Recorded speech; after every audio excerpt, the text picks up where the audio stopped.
آج بالکل ملک بھر کی تراثرات میں بھی آج سویڈن حکومت کے خلاف احتجاجی مظاہروں کا سلسلہ جاری ہے، اور اس وقت میں کانجو چوک میں موجود ہوں. ہمارے ساتھ مظاہرین موجود ہیں، ان سے جانتے ہیں کہ ان کے مطالبات کیا ہے اور کیا کہنا چاہتے ہیں. سر، کیا کہیں گے؟ سویڈن حکومت میں جو ہے نا قرآن مجید کی بے حرمتی کی گئی ہے. بسم اللہ الرحمن الرحیم. انتہائی افسوسناک صورتحال ہے کہ عید کے دن ایک شخص اٹھتا ہے اور وہ قرآن مجید مسجد کے سامنے اس کو آگ لگاتا ہے.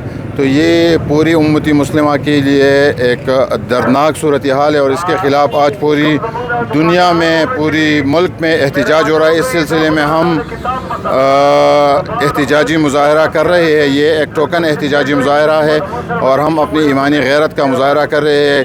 قرآن مجید اور محمد رسول اللہ صلی اللہ علیہ وسلم کی ذات جو ہے وہ ہماری ریڈ لائن ہے. اس پہ کوئی کمپرومائز نہیں کرنے کو تیار نہیں ہے، اور جو بھی اس کی توہین کرے گا یا اس کی مخالفت کرے گا وہ کلم کلہ ہمارا دشمن ہے، اور اس کے خلاف ہم ہر حد تک جائیں گے. بہت شکریہ جی، آپ نے ان کی باتیں جائیں. تو میں آپ کو تھوڑا واضح کر دوں کہ منگورا شہر سمیت کبل چوک، بریکوٹ اور فاضخیل اور بالا علاقوں میں بھی احتجاجی مظاہروں کا سلسلہ جاری ہے، اور ان کا یہ کہنا ہے کہ جو سویڈن سفیر ہے اس کو ملک بدر کیا جائے. اور یہاں پر ہم دیکھ رہے ہیں کہ شدید نعرہ بازی بھی ہو رہی ہے.